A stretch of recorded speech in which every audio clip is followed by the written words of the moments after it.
My fiancé announced, "I want a polyamorous family, open marriage, multiple partners, the works."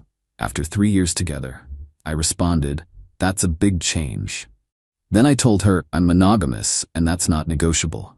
When she gave me an ultimatum, polyamory or we're done, and I chose done, she panicked, realizing she'd just ended an engagement over a fantasy she'd seen on TikTok. I, 32 male, was looking at apartments online when my fiancée Rachel, 29, walked into the living room with that look. You know the one. The "I've been thinking" look that's never followed by good news. We'd been together 3 years, engaged for 6 months. Wedding was planned, deposits paid, invites ordered. Everything was moving forward exactly as planned. "We need to have a serious conversation about our relationship structure," she said. I looked up from my laptop. "Okay? What's going on?" She sat down, not next to me on the couch, across from me in the chair. Already bad.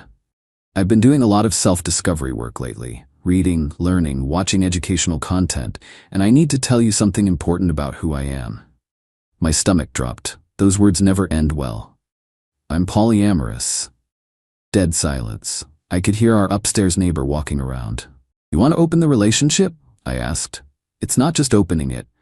I want us to practice ethical polyamory, multiple committed relationships that coexist. It's actually a really healthy and evolved way to love when you understand it properly." I put my laptop aside. This is coming out of nowhere for me. Where's this from? She immediately got defensive. It's not coming from anywhere. This is who I've always been. I just didn't have the framework to understand it before. "Rachel, we've been together 3 years, talking marriage. You've never once mentioned anything like this. Because society programs us to suppress these parts of ourselves. Monogamy is literally a patriarchal construct created to control women and limit human connection. I've been learning so much about kitchen table polyamory and relationship anarchy and—" "Hold on," I interrupted. "This is a massive change, like fundamentally changing what our entire relationship is."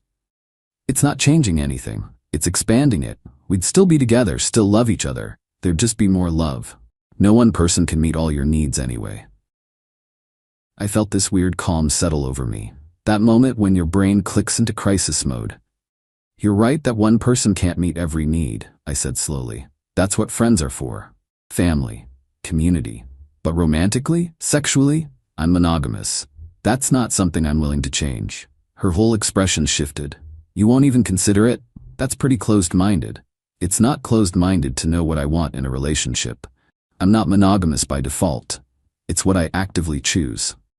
"But how do you know if you've never tried polyamory? You might love it. How do you know you're poly if you've never actually practiced it? We've been monogamous for 3 years." She stood up, started pacing. "This is exactly the resistance I was worried about. You're trying to control how I love people.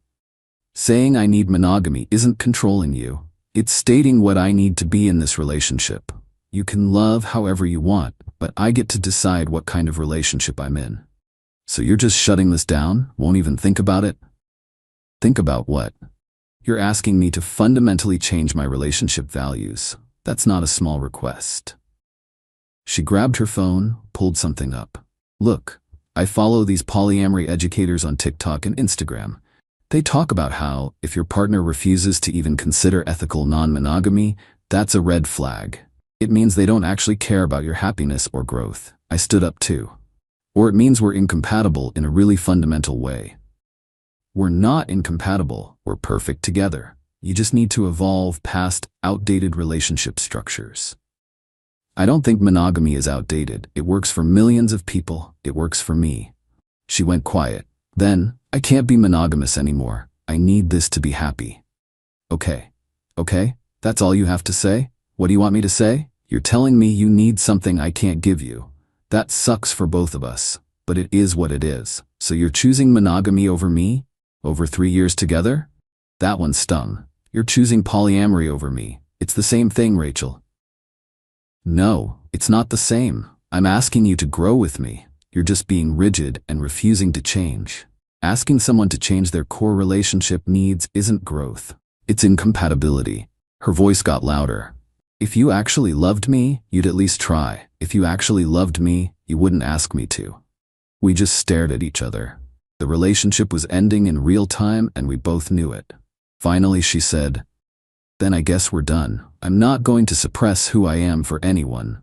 I'm not asking you to suppress anything. I'm just saying I can't be in that kind of relationship." "Fine, then it's over." She went to the bedroom. I sat back down, completely numb. 20 minutes ago I was looking at apartments for our future. Now my engagement was over. She came back out with an overnight bag. Lighter now, like she'd already processed it. "I'll stay at Whitney's tonight. We can figure out the apartment and stuff later." "Sure. Obviously the wedding's canceled. I'll call my parents tomorrow." "Okay." She grabbed her keys, stopped at the door. "You know, this really shows who you are. I thought you were different, more evolved." I didn't say anything. She left. I sat there for probably 2 hours just staring at nothing. Then I called my best friend Connor. "What's up, man? Rachel just broke up with me." "What? Dude, what happened?" I gave him the whole story. He was quiet for a bit. "Wait, she got into polyamory from TikTok and ended your engagement over it?" "Basically, yeah." "That's insane. How are you holding up?" "Honestly, I have no idea yet." The next day, my phone started buzzing. "Rachel. Hey, can we talk? I think we both got too emotional last night." I didn't respond right away. Needed time to think. "Sure. What's up?" "I don't think we need to break up. We just need better communication." "About what?" "You want polyamory? I want monogamy. That's not a communication issue. But maybe we can compromise? Like we could start slow? You'd know about my other partners, but maybe not meet them right away?" I read that text 3 times. That's not a compromise. That's just you being poly while I'm monogamous, and supposed to be okay with it. You're being really unreasonable right now. How is knowing what I want unreasonable? My therapist literally said you're showing controlling behaviors by refusing to explore my needs.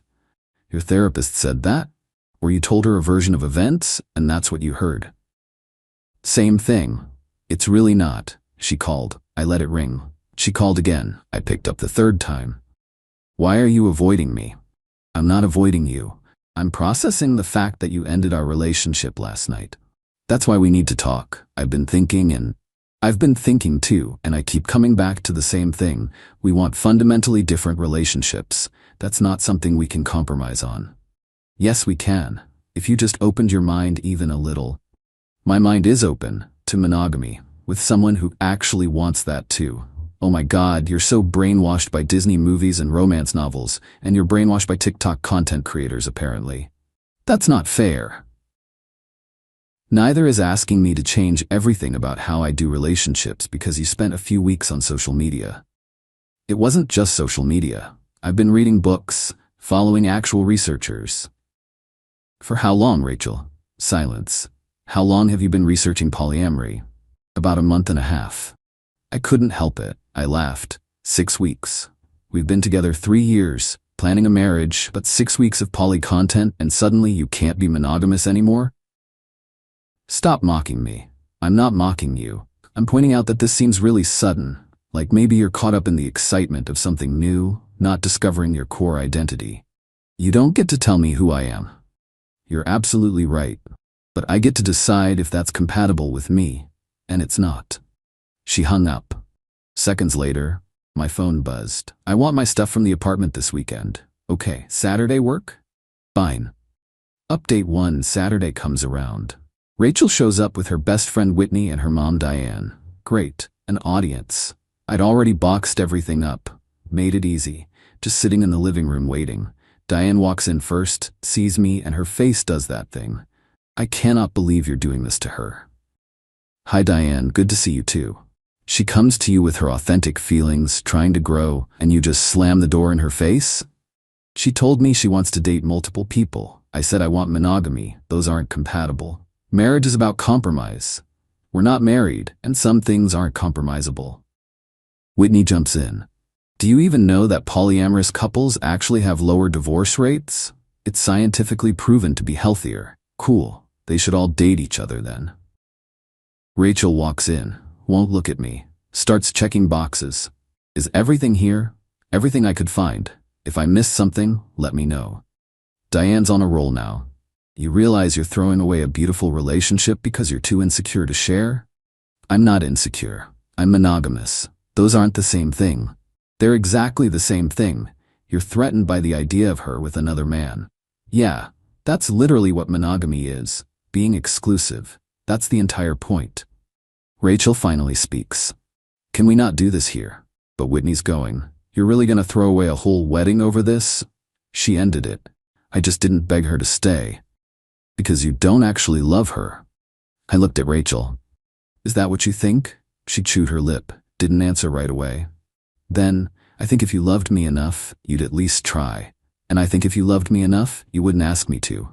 Diane scoffed. Selfish. Absolutely selfish. They loaded her stuff. 3 trips to the car. The whole time, Diane and Whitney kept making little comments under their breath. I just stood there and took it. As they're leaving, Rachel turns back one more time. You're really okay with this? Just throwing away 3 years? No, I'm not okay with it at all, but I'm also not going to pretend to be someone I'm not just to keep the peace. So polyamory would make you that miserable? Yes. Would monogamy make you that miserable? She hesitated. I don't think I can do it anymore. Not after learning what I've learned. Then yeah, we're done.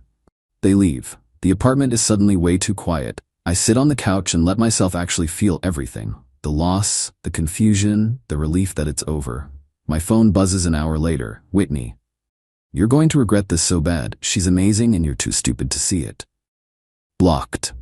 Then Rachel. Just so you know, I already have 2 people who want to date me. Already. What am I supposed to do with that? Good luck with everything. That's IT? That's all you have to say? What do you want me to say? I want you to fight for us. By becoming someone I'm not, that's not fighting for us. That's erasing me. No response after that. Few days later, the vendors start calling. The wedding venue, the photographer, the caterer. All asking about cancellation. Lost $3,000 to the venue. Non-refundable deposit. We'd split it, so I'm out $1,500. Photographer won't refund either. Another $800 gone. Caterer was slightly more reasonable. Gave back half. Still lost $600. I text her. We need to split the money we're losing on wedding cancellations.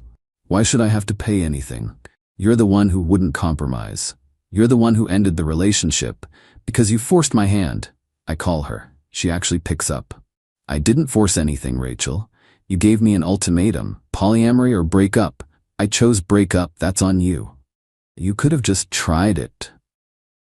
Tried something I fundamentally don't want. How is that reasonable? So I'm supposed to pay thousands of dollars because you're closed-minded. You're supposed to pay for half the deposits we both agreed to when we planned this wedding. That's how it works. I don't have that money right now. I had to put deposits down on a new apartment. Then we figure out a payment plan, but I'm not eating $4,000 in wedding costs by myself when we both made those commitments. This is exactly why we broke up. You care more about money and logistics than actual feelings. My feelings are hurt too, Rachel, but that doesn't make the vendors go away. Figure it out yourself. She hangs up. I forward her all the cancellation emails and Venmo request her for her half. She ignores it. My mom calls a few days later. Hi honey, I heard about the breakup. Are you doing okay? I'm hanging in there, Mom. Diane called me. Oh God. What'd she say? That you broke Rachel's heart by being controlling and refusing to let her live authentically or some nonsense. That's not what happened.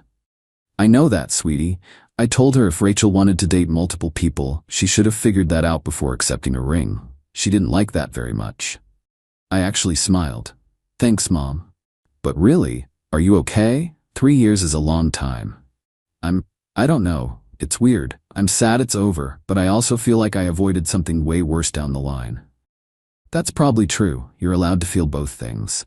After we hang up, I feel slightly better. At least someone gets it. Then the mail comes. Wedding invitation samples we'd ordered. Before everything exploded. Together with their families, my name and Rachel's last name joyfully invite you. Straight into recycling. That night, I'm seeing someone now. Seriously. His name is Trevor. Thought you should know. It's been 2 weeks since the breakup. Okay. That's all you have to say? Congratulations? I want you to care. I do care. I care that you're apparently totally fine 2 weeks after ending a 3-year relationship. Makes me wonder if this poly thing was really about already having someone waiting. How dare you? Trevor and I connected after the breakup. Sure, You're such a jerk. You texted me to announce you're dating someone. What kind of response were you expecting? No reply, but an hour later she posts a photo with Trevor on Instagram. Super cozy. Caption, when someone finally gets you, # new beginnings. I mute her on everything. Should have done that sooner. Update 2. So Trevor didn't work out. Shocking, right? Rachel posts this vague thing about people who claim to understand polyamory but can't actually handle it, and suddenly she's single again. Then, hey, can we meet for coffee? Why? I just want to talk, please. Against every instinct, fine. When? We meet at a coffee shop, neutral ground. She looks exhausted. Thanks for meeting me. What's going on, Rachel? I've been doing a lot of thinking, about us, about what happened. Okay, and I think maybe I was too hasty about the whole poly thing. I just look at her, like I still think I'm poly. But maybe we could have figured something out, some kind of compromise. We already talked about this, there's no compromise between poly and mono. But what if we did like a don't ask, don't tell thing? I do my thing, you do yours, we stay together? That's still polyamory, Rachel, and I'd still be miserable. You don't know that. Yes, I do, because I know myself. This isn't new information about who I am. She tears up. I miss you. I miss what we had. I miss it too. But that version of you wanted monogamy. This version doesn't. I could try. We could go to couples therapy. You literally gave me an ultimatum. Accept polyamory or we're done. I chose done. You don't get to take that back now that Trevor bailed. This isn't about Trevor, isn't it? You were totally fine with the breakup when you had him. He's gone and suddenly you want to compromise? She wipes her eyes. That's not fair. Neither was blowing up our engagement over something you learned about on TikTok last month. It wasn't just TikTok. You're right, 6 weeks of research. My bad. Why do you keep throwing that in my face? Because you ended 3 years in a wedding over content you consumed for a month and a half. People are staring. She lowers her voice. I made a mistake, okay? I'm admitting it. What mistake? Wanting to be poly or giving me an ultimatum? Both? Rachel, you can't take this back. You told me I wasn't enough for you, that you needed multiple partners, that monogamy was a patriarchal construct. Those words don't just disappear. People change. People realize they made mistakes. In 6 weeks? You've changed your entire identity back in 6 weeks? Silence. Look, I say, softer. I think you got caught up in something. Some algorithm fed you content that made everything seem wrong with what we had. Maybe there's truth in there for you. Maybe you really are poly, but you don't get to use me as a backup plan while you figure it out. That's not what this is. Then what is it? It's me realizing I screwed up and wanting to fix it. Fix it how? By going back to monogamy? Would that actually make you happy? She doesn't answer right away. That tells me everything. I don't know, maybe if we really worked on it? That's not a foundation for a marriage. That's settling. Why are you being so stubborn? Because I don't want to be someone's compromise. I want to be with someone who genuinely wants the same kind of relationship I do. Not someone trying it on like shoes to see if it fits. She starts really crying now. I don't know what I want anymore. I know. And that's okay, but you can't expect me to wait around while you figure it out. So we're really done? Just like that? Yeah? We really are. She leaves. I stay and finish my coffee. It feels final this time. No more what-ifs. That night, her mom texts me. You made my daughter cry. I hope you're happy with yourself. I don't respond. About a week later, she sends this long email, all about how she's been processing everything and doing the work, and she's realized that monogamy could work if we really committed to communication and growth together. I rate it twice. Then respond, Rachel, I appreciate you reaching out, but I've thought about this a lot too, the way this ended, with you saying you couldn't be monogamous anymore, that you needed polyamory. I can't come back from that. Even if you've changed your mind now, I'll always wonder if you're settling. Or if 6 months from now you'll want to open things again. I can't build a marriage on that foundation. I really do wish you well, but I need to move forward. Her response, you're giving up on us. You gave up on us when you issued that ultimatum. I'm just accepting what you decided. That was the last message between us. Final update. It's been about 3 months total now. I'm doing all right. Not amazing, not terrible. Just all right. The apartment feels less empty. Got some new furniture, rearranged things, started cooking actual meals instead of takeout, seen friends more, went on a couple dates. Nothing serious yet, but it's nice to meet people who aren't trying to fundamentally restructure my relationship philosophy. Connor asked me last week if I regretted not trying poly for her. Nah, I said. I regret not seeing the signs sooner that we wanted different things, but I don't regret being honest about what I need. Heard through mutual friends that Rachel's still dating around, still calling herself poly. Good for her, honestly. Hope she finds what she's looking for. The wedding deposits still sting, $2,000 down the drain. But better than committing to something that would have made me miserable long term. Someone asked on one of my posts if I'm against polyamory. I'm not. I'm against being pressured into relationship structures that don't work for me. If it works for other people, genuinely good for them. It doesn't work for me. That's allowed. Still processing everything. Honestly, 3 years is a long time to just walk away from, but I'm getting there. Rachel texted last week, just, hope you're doing well. Didn't respond. There's nothing left to say, just moving forward. One day at a time.